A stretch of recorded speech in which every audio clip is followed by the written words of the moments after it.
Hello ladies and gentlemen, and welcome back to FTL on the good ship Kestrel. I'm gonna stick with that now. I figured it out, so I'm gonna keep doing it for this intro anyway. As we left off, we was gonna jump. In fact, I never even actually showed you guys what were the options, although I guess you'd probably remember. We started off in a civilian sector. We haven't actually been to a nebula sector yet, but I'm gonna go to... Oh, it says Ultron, it's not civilian. It's the green people controlled sector. We're going to go there purely because that's the one that gives us the greater choice. If we come here, we are limited to that southern route. If we come here, then we still have all the options ahead of us. Or possible. All the ones ahead of us possible. I forgot to start the timer. You are entering as Ultron territory. This species is not renowned for giving anything for nothing. But you can always be assured of a fair hearing. Well, straight on to a distress beacon, please. We have to help. As soon as you arrive at the distress signal, shots are fired towards your ship. It's a trap! I really can't do that meme. Okay, we'll pause. We're starting to see where our gun isn't enough to take out the shields. We are going to be relying on missiles now. I really would like an extra gun. In fact... Oh, well, wait, no, our Burst Laser 2 does fire 3 shots, isn't it? Well, I won't know, actually, because I... Okay, that only took down the shields like the normal level that we're used to dealing with. It is 3, that's where I've been getting confused this whole time. I'd rather not fire another missile. But if they get that up to level 2, I'm not going to be... Okay, we're firing. Okay, we might be able to pin their shields down with this. There's slug guy. I don't remember the slug species. Are they the ones who don't need air to breathe? Oh crap, I'm not firing. Okay, now they're desperately trying to fix that. In fact, some of them don't even have enough health to try anymore, so he's gone to piloting while the rest of them try to repair it. 14 scrap, 5 missiles. I'm actually unsure whether the fire's going to kill them anyway. I'll accept their offer. Well, it is amazing to me how, it's because of the pause nature of the game, but the ability they have to... Oh no, if one more of these things hit us, we're dead. There's already been 2 been fired. Beyond my control. They've been fired. And yet... Oh no, they've surrendered. Yes, please guide that energy weapon away from the ship. But obviously, if we could guide it better, it would never miss. 74 scrap does sound good though. Could do with some fuel.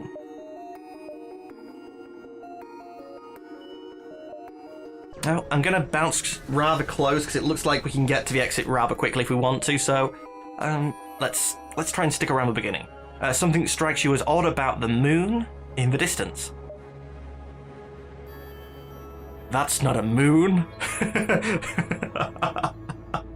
We just had the it's a trap. Please tell me it's not a moon.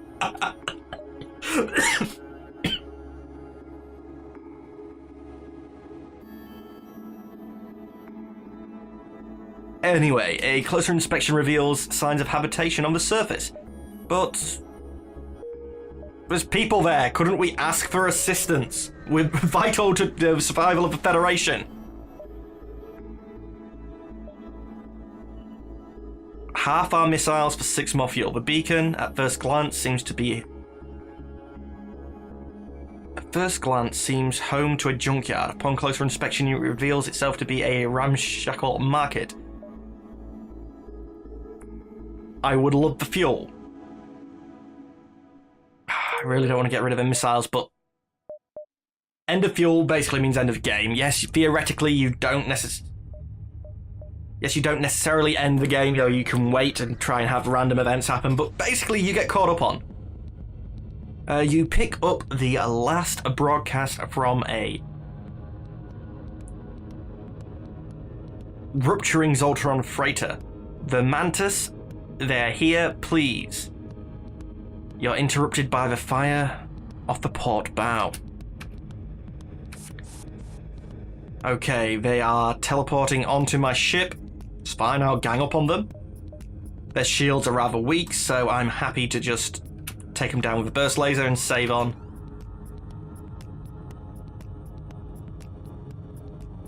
Alright, you two, come over here and help, because a 1.5 damage, say hello to 3 times damage.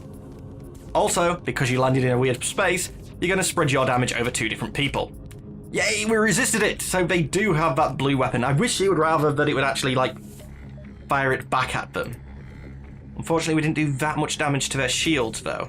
Although their guy is dead. I believe you was in there, and you...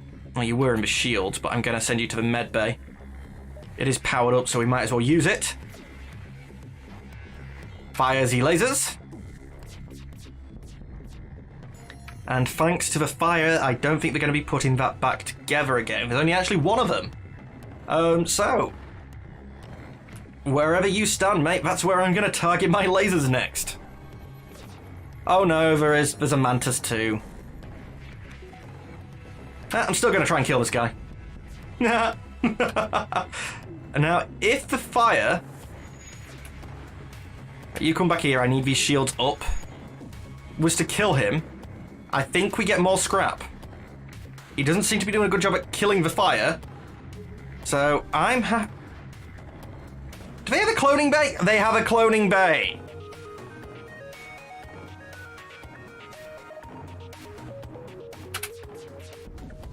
Damn it. It was a good idea. I just didn't realize they had a cloning bay. Oh, we got plenty of scrap from that anyway, and... Mullet is the only one that's damaged, so let's let him heal up and then we'll jump out. Honestly, we might end up with that 3rd level of shield, just purely based on the fact that we have sod all else to do. Some of these guys are finally getting reasonably competent. I guess I can't have much of a go at Big B.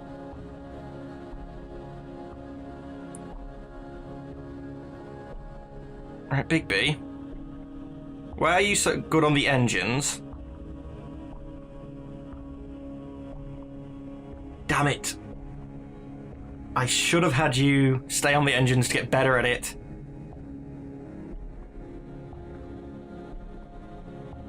At least now Mullet's got good on the engines. Everyone's like had a turn at the engines and we could have had so much better. I mean, what does that give us?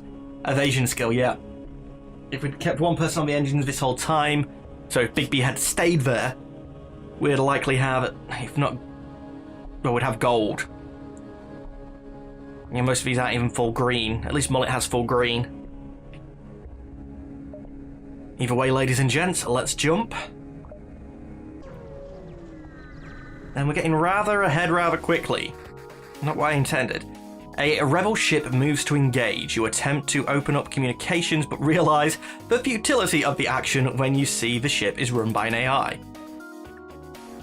Sorry, what about a conversational AI? I would purposely have this ship taunt people over the radio. Everything you can do to help demoralize the enemy is a way to help win the battle. I am unpaused. I am unpaused. Okay, the burst laser is getting ready to fire. I'll need to take another shot at the shields because unfortunately I didn't do enough damage. But I don't think they can get through my shield, so unless he tries to run away, I resist, yeah, that's fine. Again, I don't believe his weapons have much risk for me, so I'm just going to instead now take out their engine so that he can't run away. That wasn't enough. I probably actually should have aimed at the cockpit, but I've done some damage to that now, so I'll keep on it. With the combinations of misses and resists from the teleporting weapons, yeah, it shouldn't be a problem. Okay, he's already dead.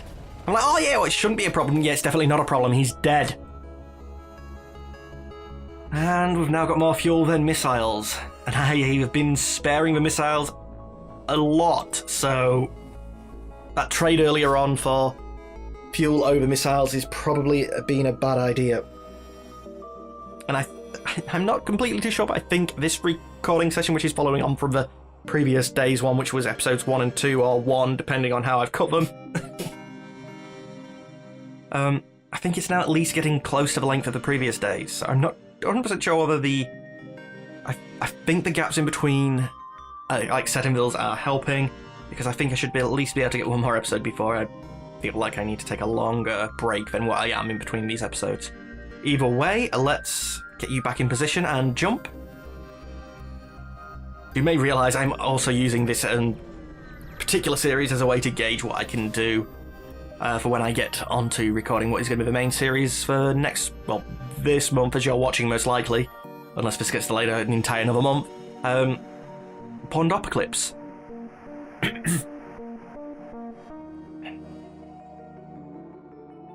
Inside the nebula.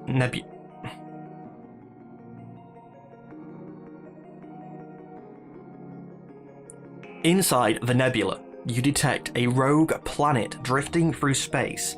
On its surface, a huge monolith is visible at the distance, even to the naked eye.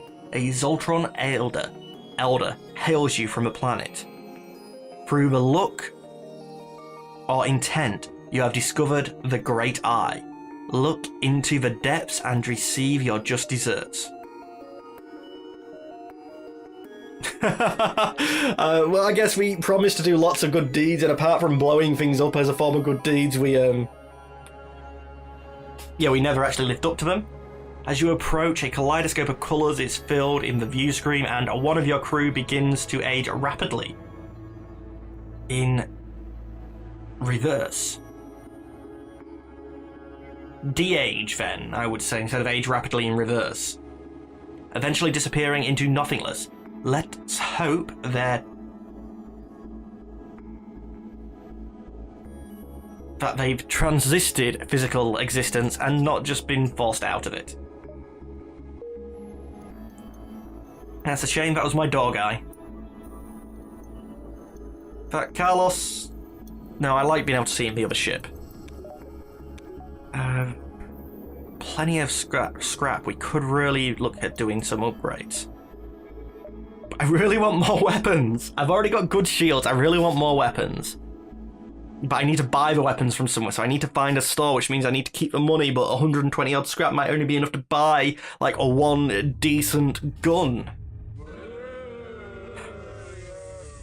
Well, ladies and gentlemen, that is all the time that we have for today. As always, I would like to thank you for watching, but unfortunately, I'm going to have to say goodbye. Goodbye.